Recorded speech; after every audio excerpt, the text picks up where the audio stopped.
The James Cooley Show, It's Your Life, can be heard every Sunday at 6 p.m. right here on 660 AM The Answer in Dallas-Fort Worth. Life is full of circles, cycles, phases, and stages. It's your choice to ignore them or embrace them. Motivational speaker, author, military veteran, and founder of the J.C. Cooley Foundation, James Cooley, and his guests will inspire and equip you to strive for your own greatness and overcome adversities. Listen to The James Cooley Show, It's Your Life, every Sunday at 6 p.m. right here on 660 AM The Answer in Dallas-Fort Worth.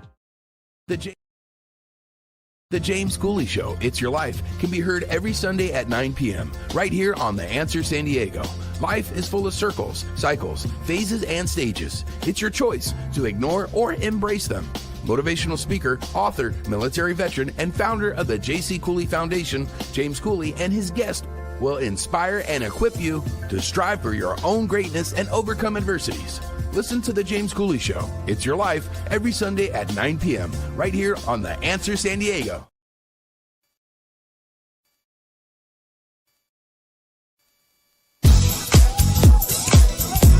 Yeah! Dr. James J.C. Cooley. The James Cooley Show. It's your life. Yeah!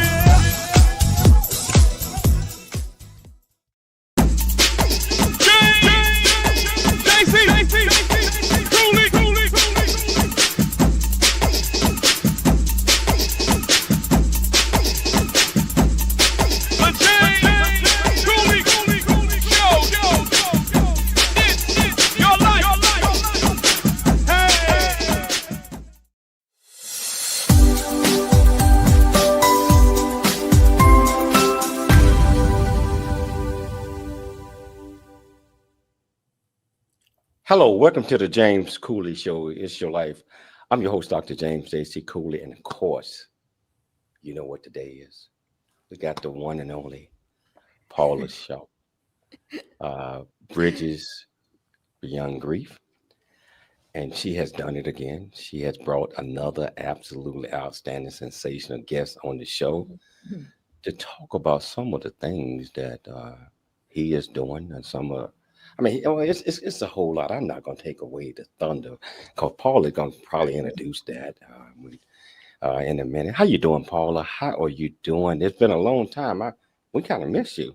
Oh, thank you. I know I have missed you guys too, and especially at this time of year. I think, we started December with a great series on grief and the holidays and how tough these times can be. And I'm so glad that this close to Christmas, we get to have a guest today he's like the epitome of finding your way through loss and having something incredibly positive come out of it. Wow, yeah, you're right. It's been a year with this series. It's wow.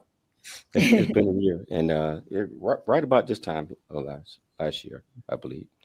So how you doing, Dr. Cooley? How you doing today? Doing good, James. How are you? I am doing absolutely wonderful. I just like I said, every time Paula show up and present her with her presence, it just brings joy. Especially just like she said, Christmas, the holidays, and this guy, our guest today. I'm so interested in hearing his story and how he coped with grief and how he's doing things to help others cope with their losses and griefs as well. So whichever platform that you're watching this on, whether it's E36 television, transfer TV, YouTube, Apple TV, Roku TV, LinkedIn, Twitter, Facebook, Rumble, and over 84 other platforms, welcome to the show. If you want to be part of the conversation, all you have to do is just go to the platform that you're watching us on. Ask any question that you might have. I promise you we'll get you an answer. Michelle, can you do the honors by introducing the title of the show, the purpose of the show, and introduce this absolutely wonderful guest? Yes, so the title of today's show is the Be Positive Foundation. And we're having a sit-down discussion with Joe McDonough. He's the president of the Andrew McDonough B Positive Foundation. He's going to discuss the backstory and the origin of this amazing foundation. He's going to discuss how childhood cancer affects families, research involving cancer treatment, and funding cancer research in general. So let's talk a little bit more about him. So Joe holds a BA degree from the University of Delaware and an MBA from Fordham University in New York City. For over 40 plus years, he has held marketing positions in the consumer products, nonprofit financial services industry. Prior to starting the Andrew McDonough B the Be Positive Foundation, he was a senior vice president in the credit card division of JPMorgan Chase. He is the president of the Be Positive Foundation, an international charity with offices in Delaware and New York City with employees around the United States.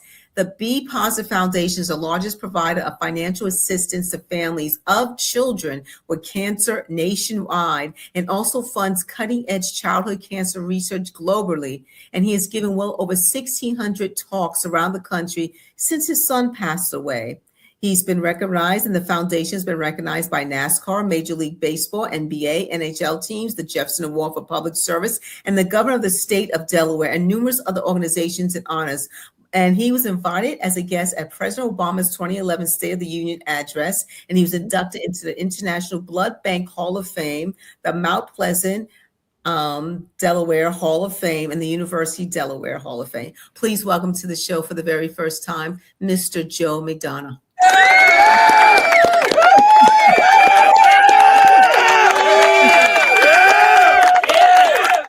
How you doing, sir? Wow, I tell you, I'm overwhelmed. First the hype music in the beginning, and now this, and you're setting me up to really disappoint your viewers. And Dr. Michelle, thank you, but you just made me sound very old, which is what I am. But man, No, it's a treat to be here. Seriously. This is your story. It's so revealing and it's so helpful to others. And your resume and all the things that you're doing speaks for itself. So I want to personally welcome you to the show. Thank you. And can you please tell the audience a little bit more about you, where you grew up, what makes you click, and why you're so passionate about what you do? Absolutely. I live in Wilmington, Delaware, about a half hour south of Philadelphia. And my wife, Chris, and I have two children, Allie and Andrew. And back in 2007, which sounds like a long time ago, but doesn't feel that long ago to me, my son, Andrew, who you can see over my shoulder, helped his travel soccer team win the Pennsylvania State Championship in soccer. Less than 48 hours later, we take him to our local children's hospital thinking he had appendicitis, only to learn that he had leukemia. I couldn't believe it. They were telling me that he had cancer. I said, this is a boy who just led his team to a state championship. Last Tuesday and Thursday, he worked out with college athletes for speed, agility, conditioning, and you're telling me he has cancer? And then I had to break the news to Andrew and to his sister. And then as the hours passed, Andrew went into septic shock, which is like an infection bomb going off in your body. And I'm standing next to Andrew in the PICU, the Pediatric Intensive Care Unit. I'm here, Andrew, his mom, his sister. And as if all of that wasn't enough, Andrew goes into cardiac arrest. His heart stops. Heart stops. They push us out. They push us out of the room, and the door opened, and they're bringing equipment in, and we're watching this through these little panes of glass, as if it was this horrific reality show. And every time the door would open, Chris, Allie, and I would go over the door, and we would scream, literally scream at Andrew, cheering him on, because I knew if he heard my voice, he would dig deeper and keep fighting. And sure enough, they resuscitated Andrew. The doctor takes us to an adjoining room. And I said, is my son going to be okay? And honestly, I don't know why I asked that question, because Andrew was a beast. I knew he was going to be okay. And the doctor looked at me and said, your son will not live through the night. Oh, my God. And I looked at him, and I kind of got my back up, and I said, only God and Andrew knows that. and we walked out of the room. My son lived through that first night. He went to the hospital 5 feet 10 inches tall, 135 pounds. By the end of the first day, Andrew was still 5'10", but he was 200 pounds. His body weight went up 50% from the fluid we had to pump into him to keep his blood pressure up to keep him alive. My son was barely recognizable to me. And then most kids with cancer go in and out of the hospital. We never left the hospital. We were in the hospital for 167 straight days. Andrew had almost 50 surgical procedures. He had 4 strokes, and he had a brain aneurysm. 4 times they told us he wasn't going to live through the day. And on day 165, Andrew had his 4th stroke. It was July 12th. And that was the first time that we acknowledge, and I don't say accept, because I don't accept a child dying, but we acknowledge that they were going to be right when they said he had less than 48 hours to live. The next day was my birthday. And Allie and Chris will tell you that Andrew fought to stay alive so as not to die on my birthday. I hope at some point I get the opportunity in heaven to ask Andrew if that was true.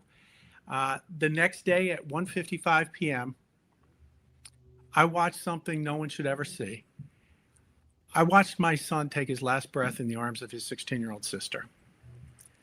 I looked at Chris and Allie, and I'm a little old school. My job is to provide, protect my family.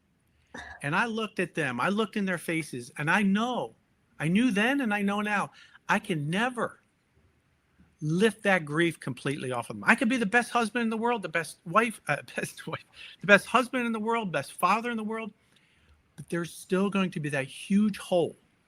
And I can just do the best I can. As you heard in the introduction, I worked at JPMorgan Chase. I told my coworkers, I'm going to be back in a couple of hours. My son's going to have an appendectomy. No big deal. I never went back. They kept my office for 15 months. I never went back. 2 weeks before we went in the hospital, Andrew said to me, Dad, what's my blood type? And I felt guilty not knowing my son's blood type. Well, on day 2 in the hospital, we found out that Andrew's blood type was B positive. And there's no connection between B positive blood and childhood cancer. But that was my boy. You know, that's the way this boy was. He was B positive. And so Allie started drawing posters on the door. Don't come in this room unless you're going to be positive. And it just kind of took off all over the world. And so when Andrew went to heaven, with the blessing of my wife and daughter, we started the Andrew McDonough B Positive Foundation to share it. The blessings. Joe, can you hold that thought? We got to take a station break. But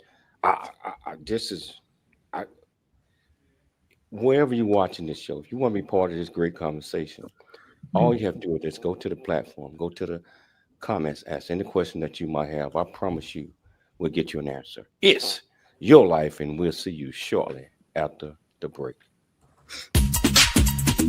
Dr. JC Cooley. That's right.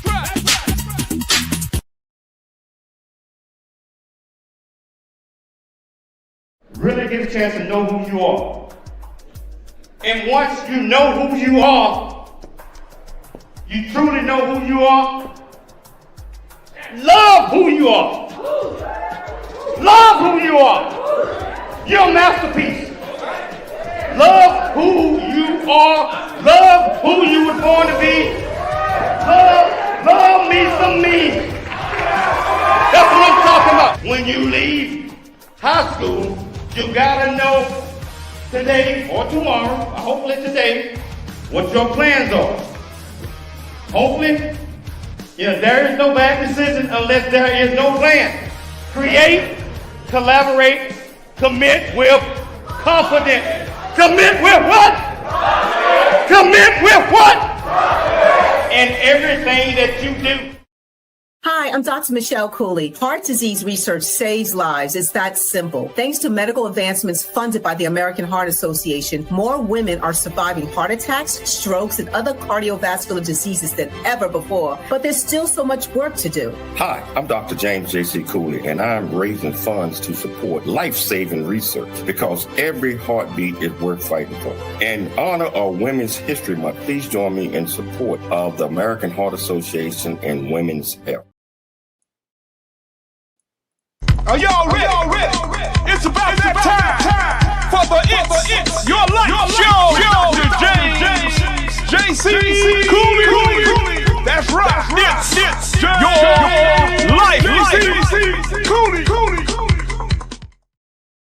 Hello, welcome back to the James Cooley Show. It's Your Life, and we're here having a discussion with Joe McDonough, and I'll tell you, that first segment, it hits at least me. I don't know about you, but it hits hard because you never know how precious time is and how much time you have, or you can be the best condition, best whatever at that moment, and the next second or so, or whatever that might be, it's a change in life, or it could be the end of life. And so I hope that everybody take heed and pay attention to what this young man is discussing with us, because it happened to him and his family. And I'm going to turn it over to you, Paula, but I do want to know, as I turn it over to you, what inspired you? Already told me about inspired you with to be positive and how your daughter pictures and stuff like that. Can you go back into detail and a little bit more and explain that? Because I think that is so important as you left off. And Paula, it's yours after that. Yeah, Joe, please just continue the evolution of the Be Positive Foundation, because that's what you were just talking about, you know, what Allie tried to teach the world, really, about being positive.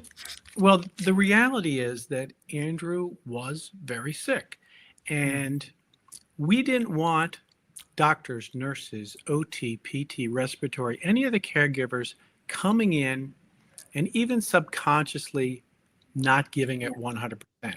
Yes. And we put a picture like this also on his bed rail every single day, because yes, that boy in the bed is my boy. Even if he may be bald and he has lines going into his brain, he has ports and all kinds of things, but this is Andrew healthy. Yes. And this is the boy we know and we want them to give 100% for. So don't come into this room unless you're going to be positive. Means come in with your A game, regardless of how sick Andrew might look. And we're going to, you know, it was only until the last 2 days that we were sure we were leaving there with Andrew walking out the door. Yes. So it was really important. But what was also special about Be Positive is it's not just childhood cancer. Be Positive is a choice that we have in life. We have forks in the road, and we all have challenges, and it's how you respond to those challenges. And, you know, I think it's to a certain world, it's childhood cancer, but Be Positive is on another plane, a lifestyle message that I think everyone of all ages, all health, and everything can relate to. Absolutely. So how did the whole thing evolve? I mean, now you've lost your son, the grief, I can't even imagine how huge it must have been. How did you move from that place to starting the foundation and doing the kinds of work you do? Well, you know, Paula, in those early days, it was a blur. My world had just imploded. I couldn't see purpose in life. And here at 46, I found my calling, my ministry, if you will. And it was with the support of my wife and daughter. And this is going to sound strange, but we're truly blessed. And I'm living my worst nightmare. My son died. But when we were in, we had so much support. We had people bringing us food every single night. We had people praying for us. We had people coming to our house doing yard work. We had family around, and a lot of families don't have that. I'll never forget. There was a family that I saw in the hallway in the PICU, in the ICU. They were about 25 years old. Spanish was their first language, and the doctor's talking to them.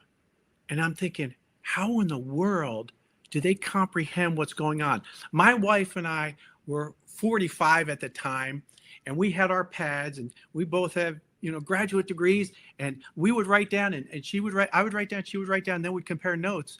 And this was our first language. And I'm thinking, so many families don't have that kind of support. So that's what we started off doing. We said the Andrew McDonough B Positive Foundation is to share the blessings that we received and help families as they go through the battle. Because when a child is diagnosed with cancer, and let me first say, all cancer is bad. My wife had very aggressive breast cancer. I've had cancer. But when a child gets cancer, you can't just leave the child at the hospital for treatment. You have to have a parent there with them. And sometimes we're talking 3, 4, 5, 6 weeks or more. And in the fortunate families that have two parents, one parent is there, usually mom, the income goes down. Just imagine if it's a single parent, the income goes down. This family is trying to fight for their daughter to help this precious little girl or boy stay alive, and they get an order of eviction, or their car's broken down and they can't get to the hospital. What good is a good hospital if you can't get there? They need certain medicines or beds. The very first thing we ever bought was a special bed for a child with cancer. We bought a toilet for a child because the insurance company said it was an elective option. It's not an elective option. Another thing we help with is fertility preservation, because children lose so much of their childhood to this cancer that we want to give them the option. I'm not telling them they need to be parents. It's the greatest thing in the world for me, but I'm not telling them they have to, but I want them to have that option. So as a result, we now, this year alone, will help over 4,000 families with about $6 million paying these bills. And one of the things I see, Paula, is when we lessen that financial burden, when you get that notice that we're paying your rent, yes, you feel relieved about the rent, but you feel like someone threw you a lifeline. Exactly. There's some hope. Someone out there cares about you, a person that you'll never see. It's, in the hospital, I coined it strange. I didn't say people were strangers. They're friends we hadn't met yet. There's so many people out there that did nice things for us that we didn't meet. And I don't need to meet them to be able to help them. It's, how do you find the people that you help? How do they find you? That's a great question. It's I would say about 85% of it is a partnership with social workers in hematology, oncology hospitals all around the country. The social worker sees the need. They know us. They know that we will get that check out every Friday. The checks go out. And that's probably about 85%. The other 15%, I would say, is you're in the clinic with your child. The clinic is the outpatient. And maybe you're talking to a mom next to you, and you're talking about the financial trouble. And she'll say to you, and she'll probably say, hey, do you know B+? Even though it's B positive, she'll probably say B+. And you'll say, I don't know about it. And you'll look us up, and then you'll request assistance. But it always comes through a partnership with the social workers, because I sit in Wilmington, Delaware. I don't know what's going on in Dallas and Denver and Los Angeles. Exactly. And that's why the social workers verify the authenticity of the family situation, so that I can protect our donors. Joe, I've been working with people going through loss and life transitions for like 30 years now. And what I see is sometimes that loss wipes them out. They're never quite the same. Even in my own family, when my husband's twin died suddenly, his mom pretty much, for years just sat smoking and looking out the window. She kind of just lost her will to live.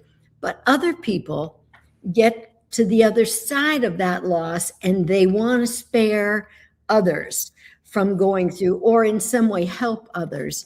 And that's what you've done, that I was so blown away by it. And it's become such a large scale operation. You know, I mean, I was approached by a student at UCLA for a donation, and that's how I found you. And so I have a feeling JC's going to pop on any second and tell us we have to take a break. But I would love you to explain, if we have to take a break right away in our next. No, Paula. We got about 4 minutes. Oh, good. I just popped in because I want to show my face. This is okay. Extraordinary. And Joe, I tell you, man, God works in mysterious ways. You're blessing folks out there going through a tragedy, or heartbreak, or I don't even know what you call it, but to be able to maintain sanity and be able to regroup. And Paula know my story. It's sometimes I didn't think I was going to make it. I mean, until I didn't want to at the time. So I commend you for what you're doing. Yeah, Paul, we got about 3 minutes before the break. Well, can I just say, I don't want to, as kind as you are, and I appreciate it, I don't want to take the credit on me. If I was alone going through this, I don't know how I could stand and walk. I have two special people, Chris and Allie, my wife and daughter, and I will say Andrew in heaven. I truly believe it. Andrew used to wear this every day, and I wear his cross every day, and I feel he's the spiritual leader of the foundation. And I don't care what, whatever religion people want to believe in, but I feel that what has enabled me, because a lot of people say, how can you keep going on? It's my family and my faith. I don't know why this happened. People sometimes will say to me, why do you think this happened? I said, how smart do you think I look? I'm like, I don't know. Right. But I do believe, and at the celebration of my son's life, there was 1,500 people there. I said in my eulogy, Andrew, you have given me the best incentive to be the best person I can be, so I can be reunited with you in heaven. And I mean that. Yeah, beautiful. Oh, that's so beautiful. And I don't think we'll be able to get into the whole thing, Joe, but I want you to share with people, how does the B Plus Foundation raise this money? So Be positive. I'm sorry, I blew it. Well, be positive. How does it raise the money? Hey, Paula, hold that question until we get back. And when we get back, I tell you, I'm sure a quick video of Be Positive, and I tell you, it's going to tell the story. But I tell you, if you want to be part of this great conversation, all you have to do is just go to the platform that you're watching us on. Ask any questions that you might have. I promise you, we'll get you an answer. It's your life, and we'll see you shortly after the break. Hey, it's your life with Dr. James J.C. Cooley. That's right. It's Dr. James J.C. Cooley. It's your life show. Dr. James J.C. Cooley.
The future is here. Now is the time to pursue the greatness in you.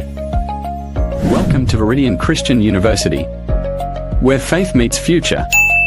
We are a fully accredited, 100% online Christian university. We offer bachelor's degree, master's and doctorate degree programs, built for students like you. Affordable tuitions, 30+ degree programs, 100% online and flexible. Integrating faith with learning. Study from anywhere at your pace. At VCU, we do not just prepare you for a degree. We prepare you for purpose. Discover who you are. Grow in faith. And build a future that impacts the world. Are you ready to start your journey today? Visit www.viridianchristianuniversity.com. Apply today and be among the global leaders.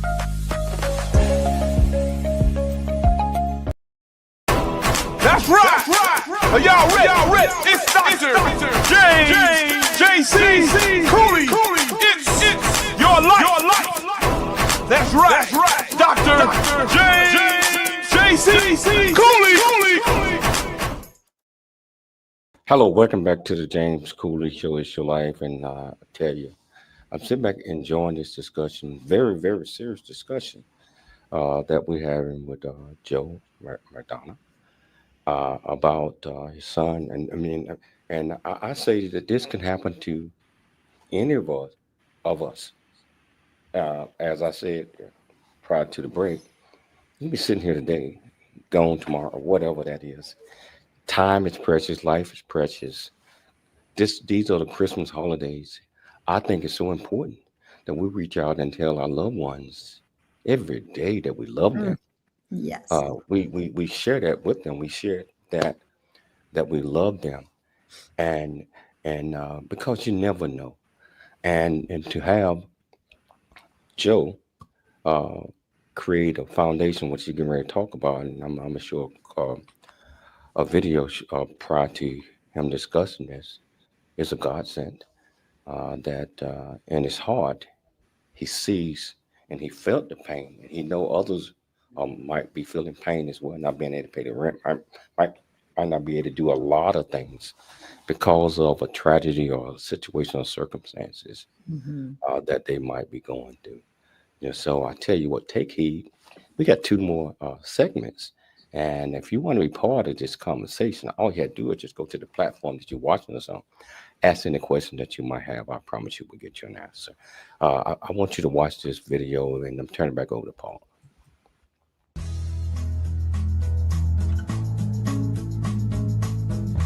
My name is Joe McDonough, and I'm co-founder of the Andrew McDonough B Positive Foundation. The B Positive Foundation was born out of the tragedy of my son's passing. My son Andrew was 14 years old, played 4 games of soccer on a Saturday in January 2007. Just 48 hours later, he was diagnosed with leukemia, sepsis, and went into cardiac arrest. The doctor said my son wasn't going to live through the night. They revived him, and he lived 166 bonus days. We found out his blood type was B positive, which was just so fitting because that was the way Andrew lived. And immediately, his sister Allie started drawing posters on the door. Don't come into this room unless you're going to be positive. Our mission, quite simply, is to fight childhood cancer. The way we do that is really threefold. We fund childhood cancer research, we help families of kids with cancer nationwide, and I go out and speak to groups all over the country to spread the Be Positive message, to live like Andrew and make the most of each day. The research we do here is focused on new therapies targeted specifically at pediatric cancer. Joe's been great. He's always taken a real interest in what we're doing and give us that boost to really help us stay focused on the goal, why we're doing this for the kids. If Be Positive didn't exist, we would feel very lonely in our journey. Having the support, also seeing a foundation make so many advances and giving so much money locally makes us feel like we're making a difference also. Funding from Be Positive has been the bedrock for what we do. It's provided all the key pieces of equipment that we use for the work we're doing here. And there's been really interesting discoveries in recent years that have really allowed us to explore some new ideas for therapies that'll be much more specific for children than the current therapies. The community of childhood cancer families is going to benefit from the Andrew McDonough B Positive Foundation. We are going to be there for them, both financially, for support, as a resource. We can't take the cancer out of their child's body, but we're going to do everything else that we possibly can. We have a very compelling story that will resonate with the world if you'll open the door for me. Wow, that's amazing. That's That a is beautiful video. Beautiful video, Joe. Thank you. Really tells the story. You were just saying in the last segment, talking about people receiving checks so that they will be able to pay their rent and still support their children during treatment, people getting help with the treatment and all of that. So I'm just really wanting to know, for the sake of myself and our listeners, how do you raise this money? And if people want to help, how can they help? Sure. Well, thank you. And before I answer that, I'd like to just mention that in addition to financial assistance, we now offer psychosocial support as well. Yes, So talk about that too. we have a psychologist who happens to be my daughter. She's a clinical psychologist, and she does support groups for parents of kids with cancer, with cancer, bereaved siblings, bereaved parents, webinars about over the holidays, and school reentry guides, things like that. So we really want holistic. To answer your question, we started off largely by appealing to students. So it's kids helping kids fight cancer. And so we're now on about 75 college campuses around the country. And we have dance marathons and different things like that. And the students don't they don't give us the money themselves, but they'll send out emails or texts like you received. And what that does is not only does it raise money, but it raises awareness to let people know kids get cancer too. 46 kids were diagnosed today. And by the end of this week, 2 full classrooms, 49 children will die. And I had no idea when Andrew died that there were 48 other families grieving like mine.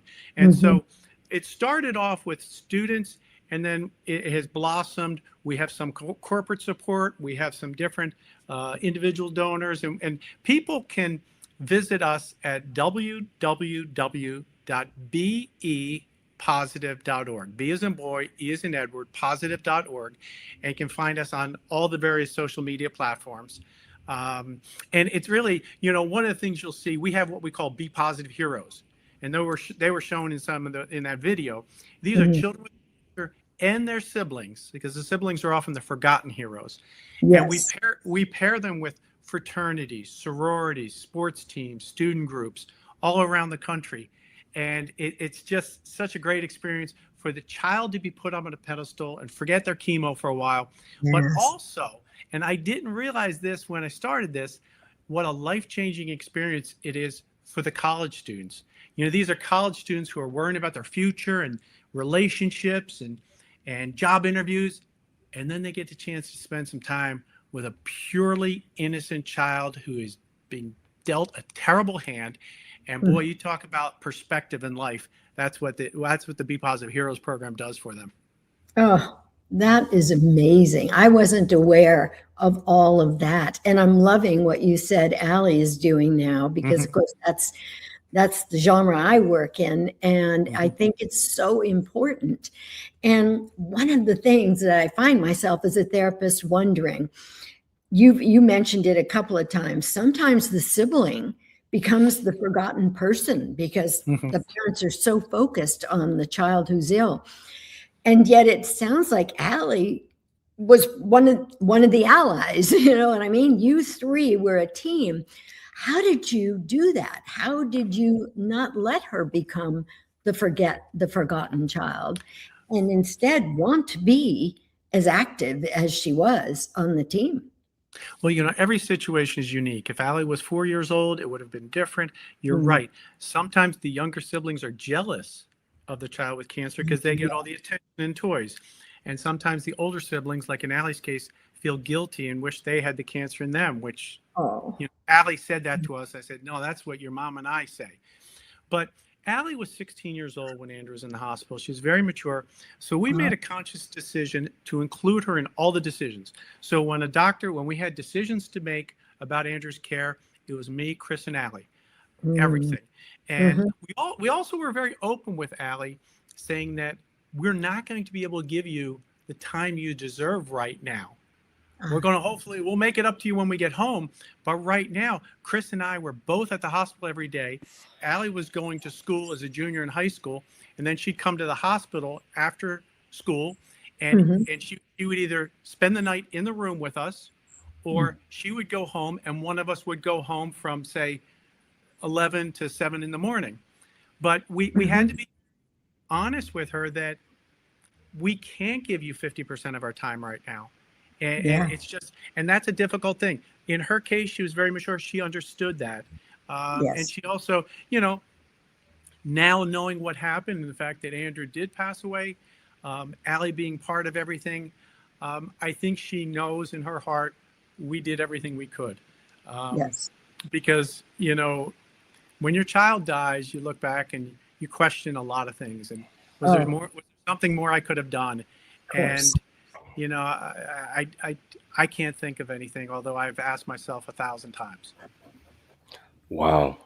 I'm gonna tell you, Joe, that my heart. I'm just what you're doing and sharing. It had to take a lot of courage to share how you feel in a situation like that, and the pain does not go away, just like you said. Nope. It's going to be there forever. It's been 18 years. It's been 18 years, and it feels like it. Andrew died last week. Yeah. So we're going to take a station break for the sake of time, because I know Paula got a lot of other questions that she want to ask. So we're going to take a station break. But I tell you, if you want to be part of this great conversation, all you have to do is just go to the platform that you're watching us on. I promise you we'll get you an answer. One thing, Joe, I would love to invite you back on the show for part 2. This is so informative. If your schedule permits, we would love to have you back again soon. But so I haven't bored you, huh? Not even close. not nowhere near being close to boredom. So we'll be back shortly after the break.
Yeah. All right. Your life with Dr. James JC Cooley.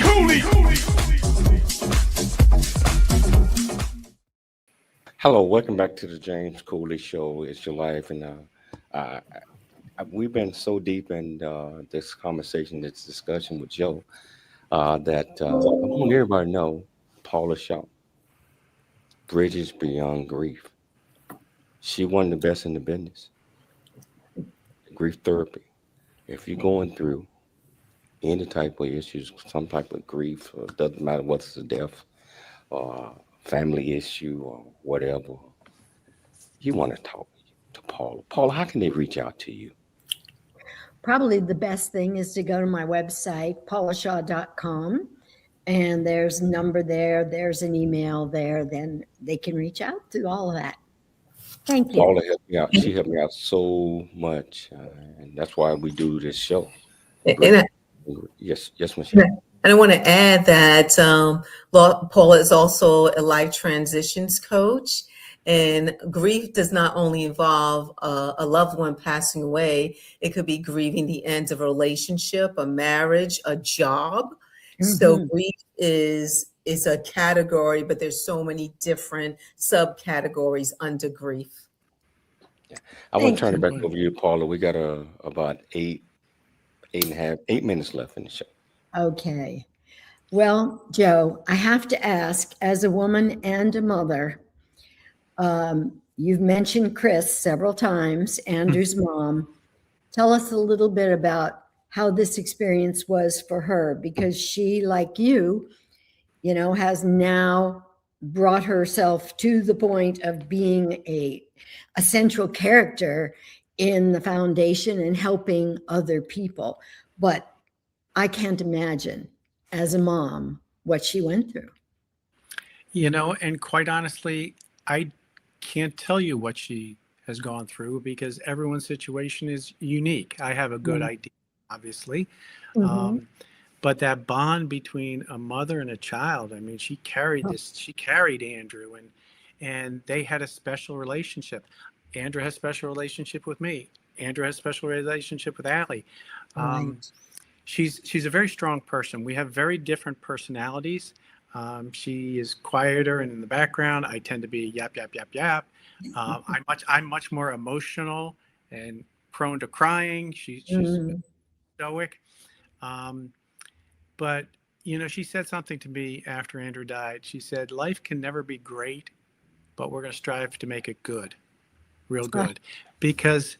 That it's like the top of the mountain has been cut off with Andrew not here. And, we have now 2 grandchildren, and it's real special. I'm not going to say no one can replace Andrew or anything like that, but it's really special to have 2 little kids running around, and sometimes they remind us of Andrew or Allie, and sometimes they're their own person.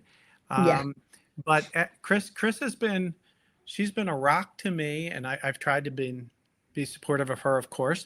A lot of families in our situation, families of children with cancer who die, the marriages don't survive. Right. That's exactly right. It's quite common, actually. And you know what? Honestly, I think our marriage is stronger. And I'm not going to. I don't want to credit cancer with anything, but I think I think we have gone through a war, hell together, holding hands. Yes. And with Allie as well, and I got married to Chris at 21 years old, unemployed, a month out of college. The odds of that were probably not too good.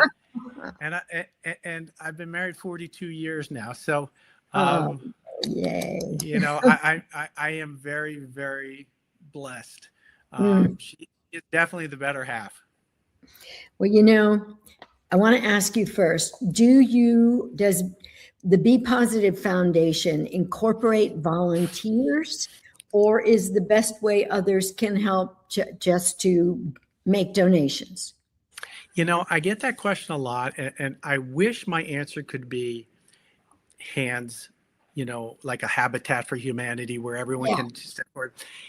Unfortunately, we can't do that. I can't bring 40 people into a hospital to an immunocompromised child. Right. That's not going to fly. So quite frankly, we have families today who are worried that they're going to be evicted next week. Yes. Their cars broken down, and they're not going to be able to make the drive to get the chemo. So for that reason, if someone makes a donation today, I'll be giving it out on Friday. We are very efficient. Everything goes nonstop. Great. A lot of us will slow down, over the next 2 weeks with holidays. Childhood cancer doesn't take a break.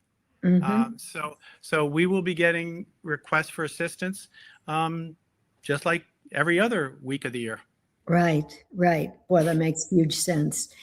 And the other thing I want to ask you, JC said some lovely things a little bit ago about this time of year. And I think for me too, one of the most important things at this time or any time of year is family. And that's who you work with. That's who you help. But is there anything in particular you want to say to people at this time of year who are dealing maybe with childhood cancer? What do you want them to know? Well, for the families that are in the battle right now with childhood cancer, a doctor will say it's 2.5, 3 years for leukemia. Don't think that far. That's too high of a mountain to climb. Think about the 15 minutes and build up to maybe the next 30 and the next hour. And I'd also like to offer some advice, if I can be so bold, for the families who have lost a child and they're now going into the holidays. Be gentle on yourself. If you don't feel like you're up to it to go to that big family gathering, don't. And for the families that are welcoming these people, be gentle to them. They're going to they may put on a smile on their face, but they're hurting inside. Absolutely. And I don't care if their child died a month ago, 10 years ago. My son died 18 years ago. And I guarantee you, on Christmas Day, I'll be smiling for my grandkids and my heart will be hurting inside. And I know that's the same for my wife and daughter too. So, be gentle. And you know what, if I may add quickly to that, JC, cherish every moment, you guys. Just cherish every moment because we don't know what moment will be the last. Exactly. So I just want to add, Michelle, you want to add anything, 30 seconds or less? I just want to say that, we lost my sister over 10 years ago. My mom is still alive. And we will never get over it, but we've gotten through it. If that makes sense. Yes. You won't get over it. No. Yeah. We've gotten through it. Yep. Yes. Yep. So I want to close with any Joe, 30 seconds or less closing remarks that you want our viewers and our listeners to take away from this. And I hope that you decide to come back on the show again. This was extraordinary, and I don't invite everybody back. So this was extraordinary. I really appreciate the opportunity, James, Michelle, Paula, to be on here. It breaks my heart. It's like a knife turning in my heart when I talk about Andrew, but I love talking about Andrew. And if I can help someone else that honors Andrew's memory, honors God, that's what I think we're called to do. If people want to learn more, just go to one of our social media sites, bepositive.org is our website. I want to thank you so much for taking the time out your schedule to come on the show. Paula, I love you. You already know that. We love you. Paula is the reason I'm in television and radio, and she'll tell you that story one day. So I want to thank you, Paula, for always bringing great guests. I'd like to thank Michelle for putting together another absolutely fantastic show. Michelle does all the heavy lifting. I'm just in front of the camera. You know, but most importantly, I'd like to thank our viewers and our listeners for tuning in to the James Cooley Show Monday through Friday, 2 p.m. Pacific Standard Time, 4 p.m. Central Standard Time, 5 p.m. Eastern Standard Time, in 181 countries and 84 different platforms. Always dream big, think big, and be big at everything you do. We'll be back tomorrow, same time, same place. It's your life, and we'll see you then. Dr. James J.C. Cooley. It's the James Cooley Show. It's your life.